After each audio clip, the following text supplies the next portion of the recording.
Morning, everyone. As soon as I get my electronic and remembering to do it.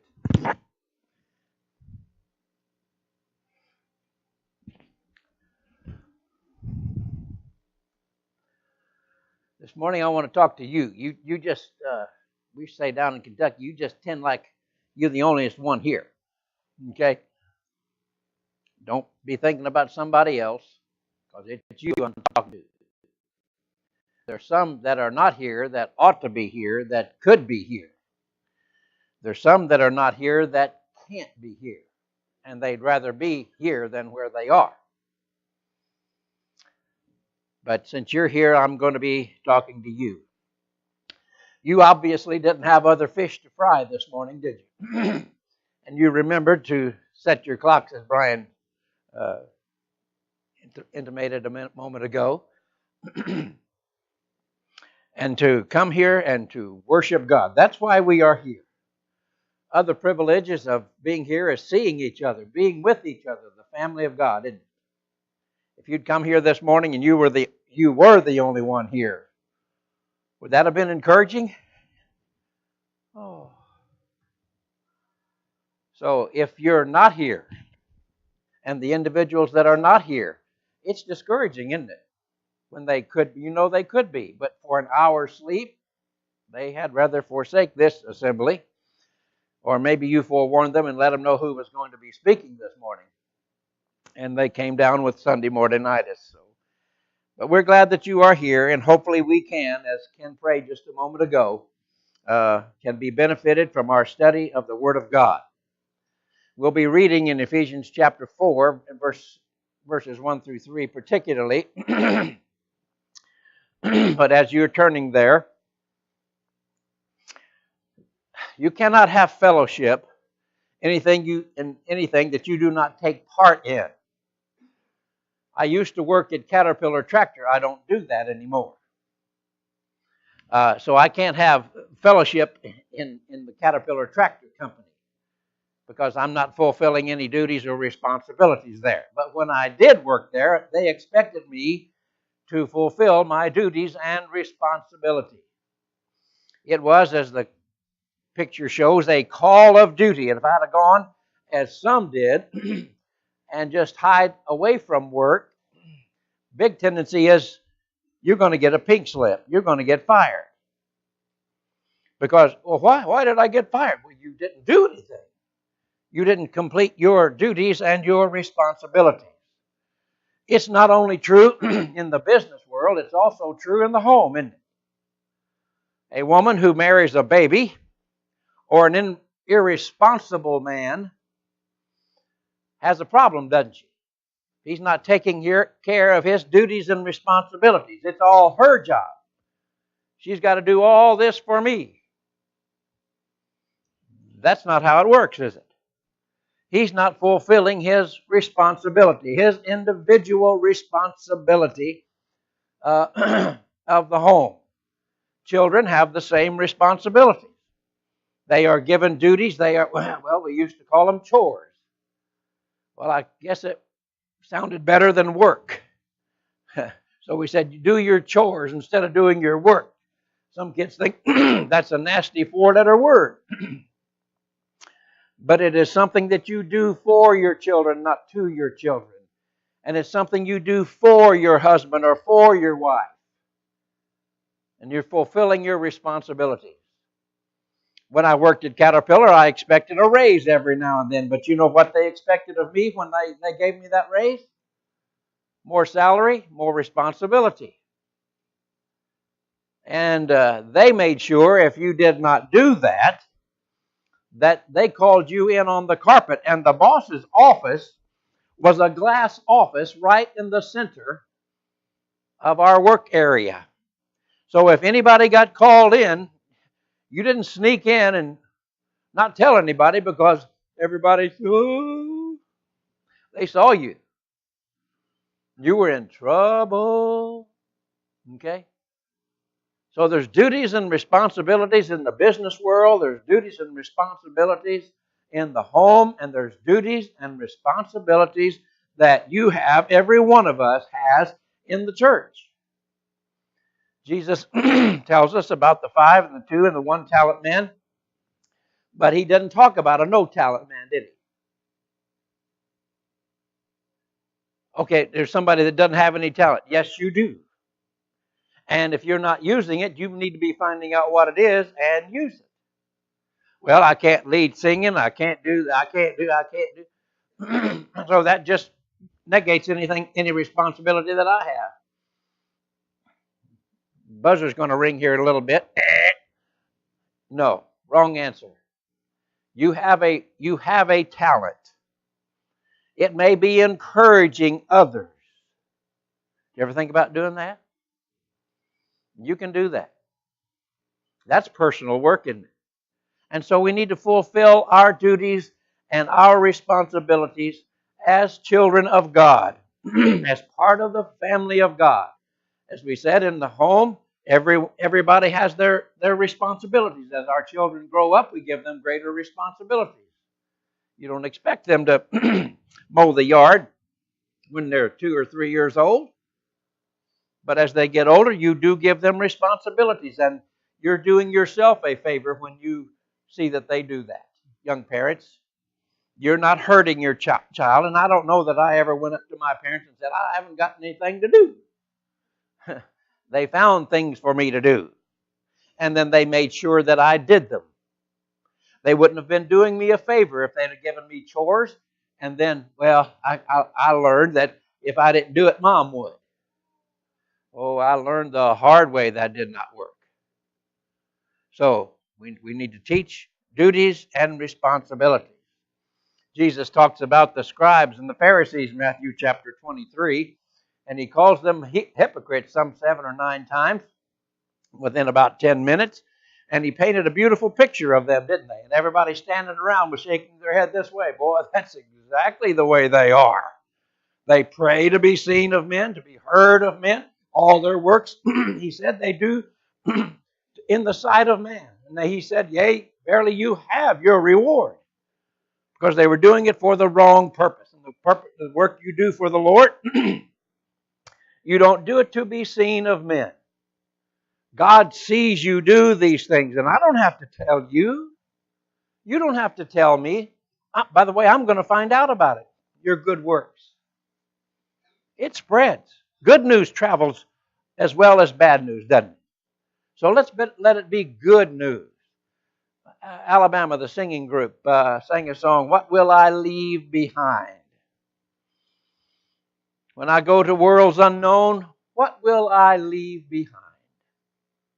You ever think about that? You're going to leave something behind. You're going to have your influence or the lack thereof, fulfilling or not fulfilling your duties and responsibilities. Some in the church want a good, comfortable building, as you all have here. Comfortable seats to sit in. Good preacher that you have. Good Bible students, good Bible teachers that you have, and somebody else to pay for it. See? I'm not doing my duties and responsibilities. Just coming. One lady said, well, just be glad I'm here. Well, my kids could have said the same thing. Just be glad I'm here. No, not if you're not doing your duties and responsibilities. As we said, in the business world, in the home, or in the church. God gave us the church that we might be active, that we might be full of good works constantly in our lives and be looking for things that we can do for the cause of Christ. There in Ephesians chapter 4, Paul said, I therefore, the prisoner of the Lord, beseech you that you walk worthy of your vocation. Some people say vacation. Walk worthy of your vocation, or with your call, with all lowliness and meekness, with long suffering, forbearing one another in love. In verse 3, endeavoring to keep the unity of the Spirit in the bond of peace. Wow, there's a lot said there. I remember hearing preachers take one little phrase, one little verse, and preach all day on it.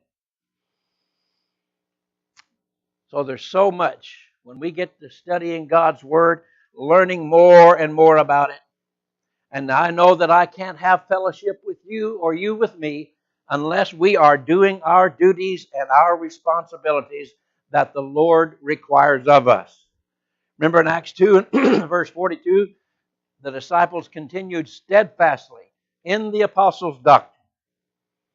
And several things are listed there that they continued to do. Paul said in 1 Corinthians 15:58, be ye steadfast. Some think Sunday morning it said bedfast. Did the bed feel good to you this morning? Well, like every morning.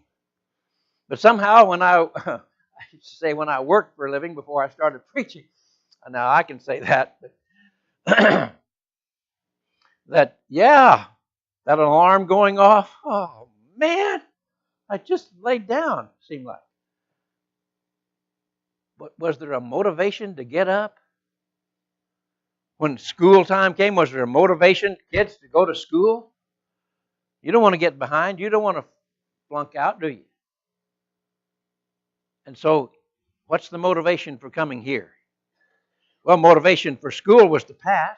Motivation for work was the paycheck. And motivation to do God's will is what? So the elders won't come and knock on my door.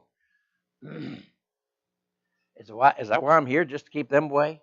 Or am I here because this is where you couldn't keep me from coming? I want to be here. I want to learn more of God's Word. I want to wear this book out. My dad said, you get out of something what you put into it. What are you putting into the service and the cause of Christ? How are we doing? How am I doing? How are you doing? Now think about it. Who's going to be your judge? Not me, not the elders, but the Lord and His Word. John 12 and verse 48. This Word. And we can all read. We're blessed to live in a country where we have been taught, and most of us can read, can't we? And if we can't, we can learn to. Can't we? This nation is not a bunch of readers anymore, are we? We're a bunch of watchers. Okay? And we're not taking the time, spending the time to study, and as David said in Psalm 119, verse 11, thy word have I put in my heart that I might not sin against thee. So we've got to get serious about this because God's serious. How serious is He? There's going to be a day of judgment. Did you ever dream about going to hell? Have you ever had people over and said, we want to talk about hell tonight? I don't know if I'd want to go or not, but I should, shouldn't I? It's not a topic that I want to talk about, but it's something that we ignore because of the horribleness of it. We don't want to think about going there, but you think about going there. 1 second after, if you're turned away on the judgment day, depart from me, you cursed, into everlasting fire. A friend of mine told me, he said, I want to go to hell where all my friends are. I told him, I said, you're like the rich man. He didn't want his brothers to come there, did he? I am tormented in this flame, and you coming there is not going to help either of you. And I heard some time ago, said, the rich man just talks about himself. I am tormented in this flame. Not about everybody else down here. We're all crowded and bumping into each other. It's outer darkness. How about isolation? Oh, don't put me in isolation. Is there a... Prisoners don't like that, be isolated. But what if that's part of it too? And you're not going to be comforted even if there is a crowd around you. Not going to be comforted. No. And it's not going to be over in 2 weeks or 6 months or 6 years. There's not going to be any furloughs. There's not going to be any time off for good behavior, is there? Is that motivating you? Does that motivate you? I want to miss that, don't you? And to know about heaven and to want to go there. I know too much about heaven to want to go to hell. And I know too much about hell to want to miss heaven. So that should spur me on to think, I've got something I've got to do. Because this thing inside my chest, one way or the other, is going to stop beating one of these days. And it's closer for me now than it was 23 years ago when we moved here. Boy, those of us that are here, we were kids, weren't we? Wow. and thought I was old at 50. And the elders, Brother Golden, Brother Arnold, and Jack, sat over there and said, "We're looking for an older preacher." And I looked around.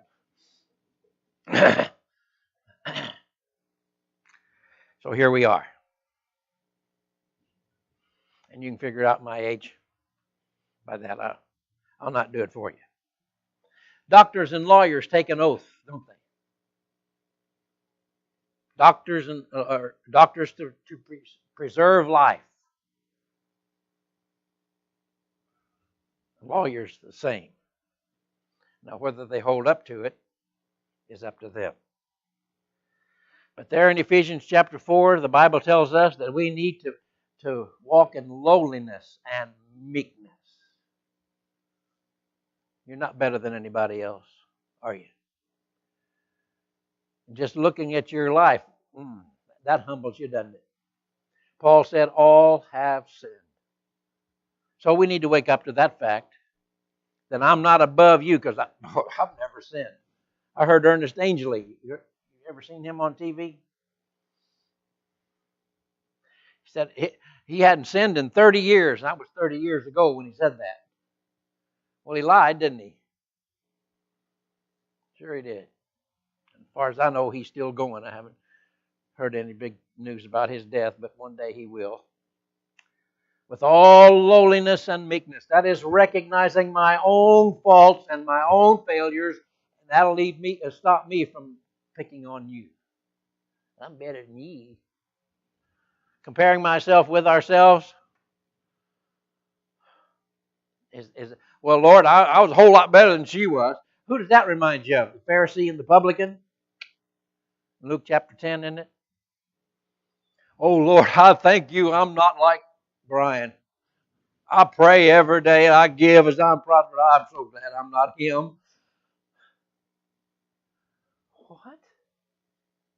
That's what the scribes and the Pharisees, they walked around better than everybody else. Look at me. Call me rabbi.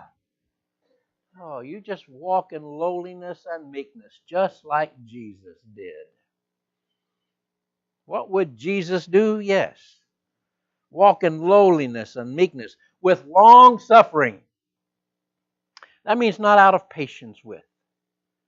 Did you ever try to teach somebody to tie their shoe, little child? For crying out loud. I've seen some parents who were not long-suffering with their children and jerk them out of a high chair and wail the daylights out of them for the smallest little crime. Something they couldn't help. That's not love, is it? That's not long-suffering. That's short-suffering. Not out of patience with. Continuing to help. And starting over. Okay, honey, you didn't get it this time. Now, I'm not talking about stupidity and overlooking everything forever. But we need to be long-suffering. We need to walk in lowliness and meekness with long-suffering, forbearing, willing to bear with because of love. Do we do that in the home? Do it in business? We have to be long-suffering with people we work with? Shake your head this way. You do, don't you? Everybody's not perfect like you. Right? They make mistakes. Our daughter is going to school and learning all kinds of things, and she's having to work with individuals, people who've been doing this job for 30, 40 years. And they've already lost their long-suffering. They're already out of patience. They're not forbearing with anybody. But if you can't serve as a good example, you can serve as a bad one, can't you? Walk with lowliness and meekness, with long-suffering, forbearing one another. And then verse 3, endeavoring to keep the unity of the Spirit in the bond of peace. Ephesians 4 and verse 3. You endeavored to come here this morning. Probably started yesterday, didn't it? Well, you set your clocks ahead. You didn't stay up till 2 and do it, did you? So and this morning, you made an endeavor. Positive steps in the direction of getting here. And how about doing that to go to heaven? Endeavoring to keep the unity of the Spirit in the bond of peace. Is it great to be in peace? Isn't it great to be in a congregation where there is peace and harmony? Have you ever been in one that's not? Ooh, not pleasant, is it? Well, before the buzzer does go off, we need to look at some of your responsibilities. Now, that your includes mine. That's how I got this lesson. First of all, I need to be identified with a local church. Greencastle, Indiana, we got word of a woman who'd been living in Greencastle for 30 years. A member of the church. I've forgotten how we found out, but when we went to her door, knocked on her door, and came into her house and talked with her, she just lived a half a block from the building. And we said, have you really been here 30 years? Yes. Well, why haven't you come to services? And she said, well, my membership's down in Tennessee. So her thinking was, if you moved away from Tennessee, you didn't have to go again. 30 years. So she wasn't identified. Paul essayed, Acts 9 and verse 26, tried to join himself to the church at Jerusalem. And if he walked in here today with his past reputation, would you say, yeah, bring him on in? Wait a minute. Do you know who he is? Do you know why he's here? Like what he was doing on the road to Damascus? He was going to Damascus to do what? They're going to take those Christians and way back to Jerusalem and have them punished and put to death. But he tried to join the church, and that's the only time you join a church.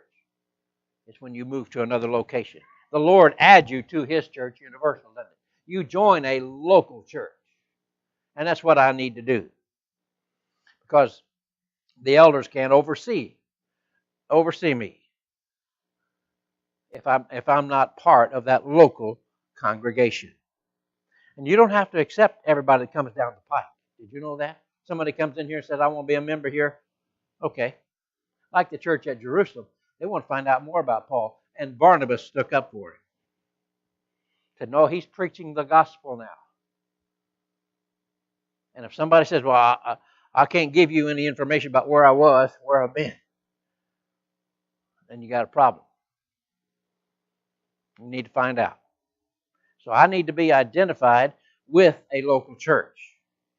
And this area, it's pretty easy to be a bunny hopper, isn't it? Well, somebody makes me mad, so I hop here and hop there. Congregation in Louisville, Kentucky, there were about 20 churches there, and this couple just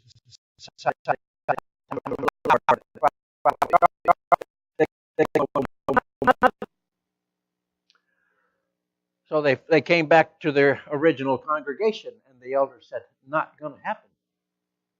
You've caused problems in every congregation you've been, and you're not coming here. You don't have to accept that.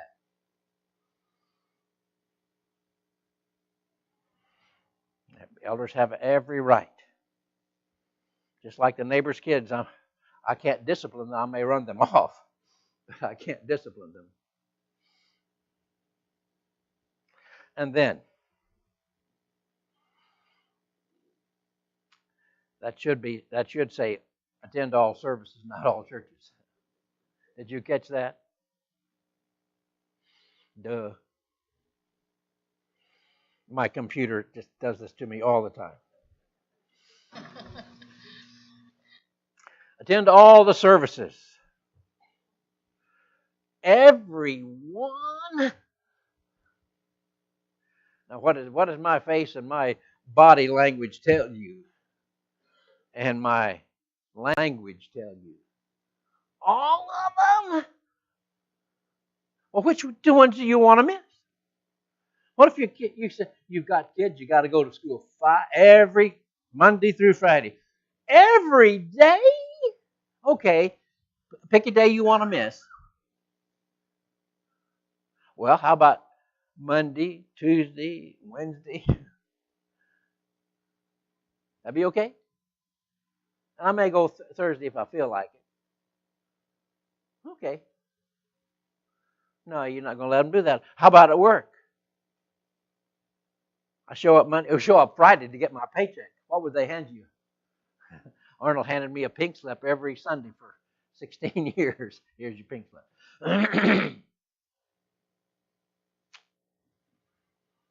So, I need to attend all the services, no fussing, no fighting,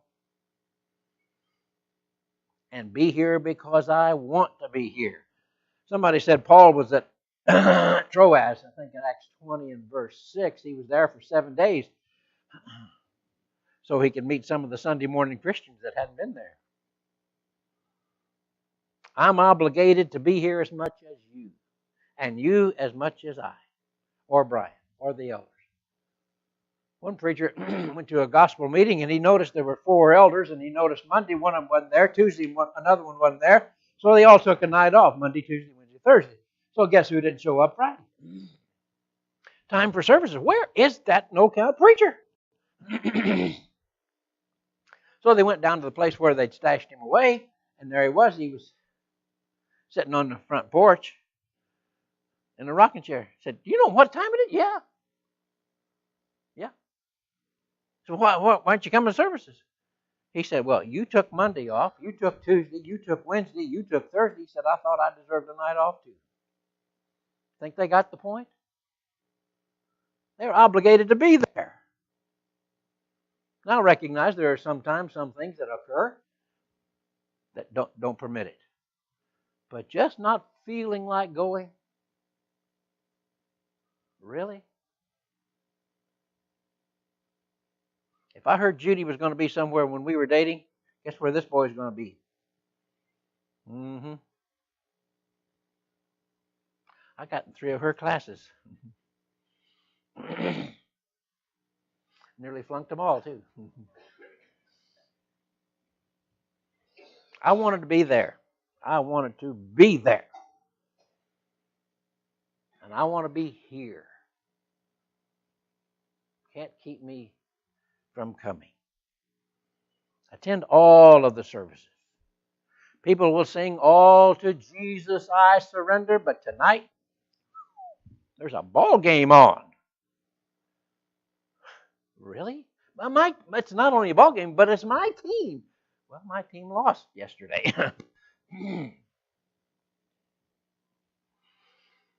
So, what keeps me from coming? What am I missing by not being here? Why wouldn't I want to be here? Are we just playing church? Did you ever do that? Did you ever play church? We had basement steps and we had porch steps, and we played church on both of them. When the weather was good outside, we had our own little tent meeting outside, my brother and I. We had high C grape juice and some crackers. We went through it all. He did all the preaching. If you know him, you know what that's about.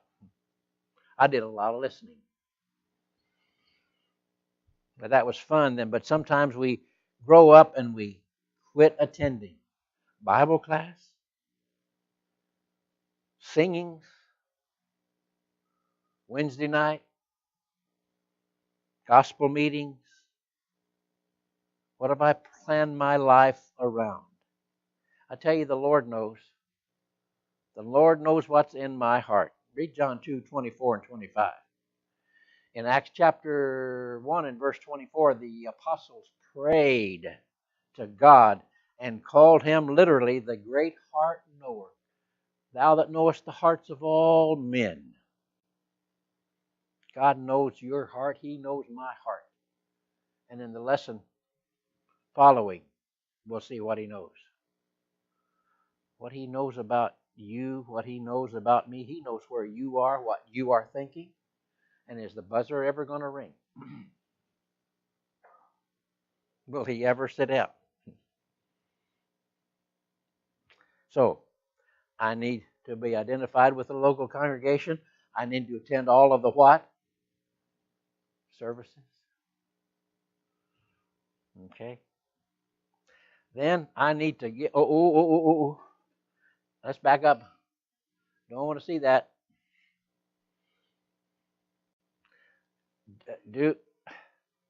It was bad enough having to be here. Now that's all you preachers, all you want to do is preach about giving, so you can get a raise. Really? Is that it? Judy's dad talked to he was an eye doctor. I don't know the big word.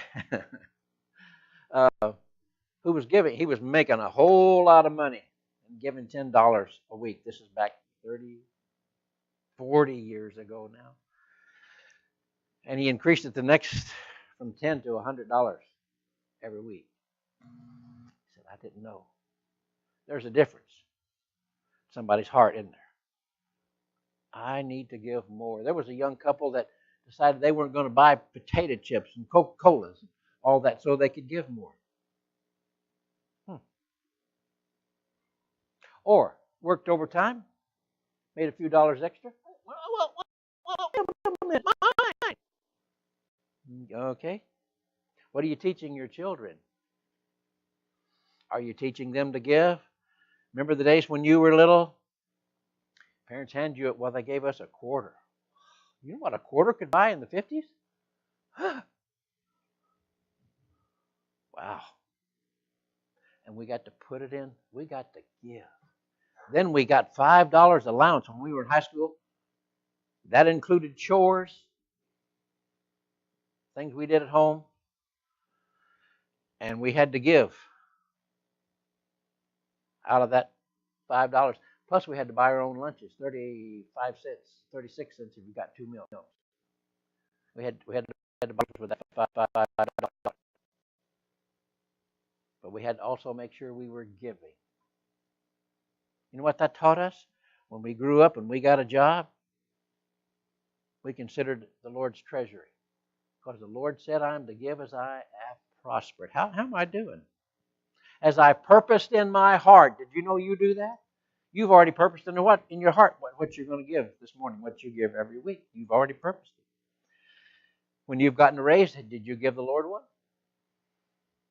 Do you know who gave you the ability to make money in the first place? To breathe, to dress yourself, to drive a car, to have a car, so you could go to work, and a mind so that you could function, that you could do the work and the responsibility. Did you know that? How am I doing? Am I giving as I'm prospering? Or am I a freeloader? Some of us are old enough to remember Red Skelton's character, Freddie the Freeloader. He picked up cigar butts on the street. He was a freeloader. I see these people will work for food. Well, you know, they're just waiting for you to come along and give them a job. Right after we left home, there were 3 stoplights off an expressway. 3 guys, bam, bam, bam, waiting, signs.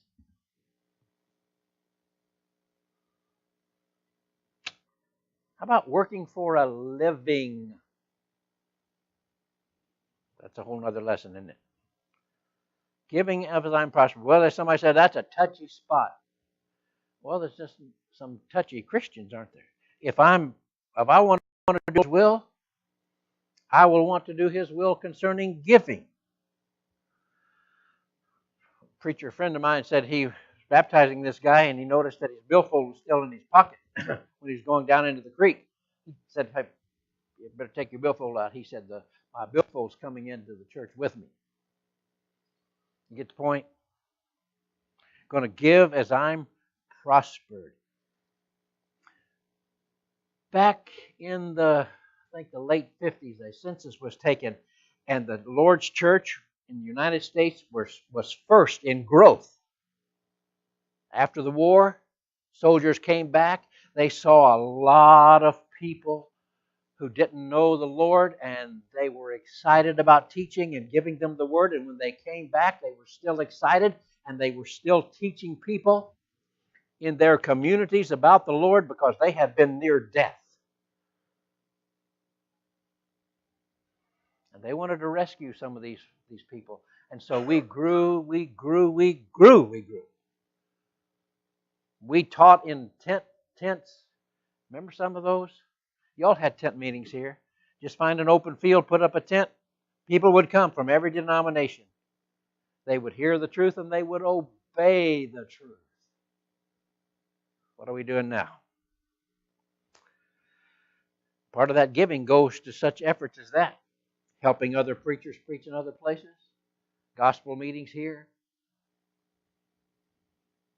And all kinds of good things. Well, we were first in giving, but first in growth, but 30th in giving. Ooh, not good. Not good at all. Then before our time runs out, which it's about to do, I have a responsibility to keep peace in the church, endeavoring to keep the unity of the Spirit in the bond of peace. I can't go causing disruptions in Bible classes just because I can. When we went to work with a congregation to try out in Salem, Ohio, I was teaching the Bible class that Sunday morning. They didn't know me from Adam, but one of the members said, Brother Hafley, this doesn't have anything to do with the lesson. And I stopped him right there. I said, you just admitted that this doesn't have anything to do with the lesson, so I said, let's talk about it later. Several of the members came and said, oh, I'm so glad you did that because he's gotten every other preacher off the track and just wants his opinion, and then there's a big row and who said this and who did what to who. And that's not the right attitude, is it? I'm going to bring you something up that's going to cause a big row. No. I am responsible to keep peace. There's strength in unity. Behold how good and pleasant it is when brethren dwell together in unity. That's the positive side. What if we are in disunity? What's one of the things the Lord hates? A divisive brother. Jesus prayed in John 17 that we all might be what? One. You know how many one is? One less than two and one more than zero, isn't it? That's narrow. We all be one. Oh, we can't all see everything alike. The Lord thought so. Prayed for us to be one, as He and the Father are one. And that's how we need to be and how we need to keep the Lord's church in unity. I can't, if I'm a kicking mule, I can't pull, can I? If I'm a pulling mule, I can't kick. See, I want this work to survive and to do well. Okay? Let's not be a troublemaker. One church split over whether we know our mothers in heaven. Split? I have my thoughts about that, but I'm not going to divide the church about that. What? Have a big congregation divided, those who thought they would and those who thought they wouldn't. Is that the final bell? That's it. Okay. Well, I had one more point, and you can just look at it. You can figure that out yourself. Okay. Thank you for your attention, kind attention.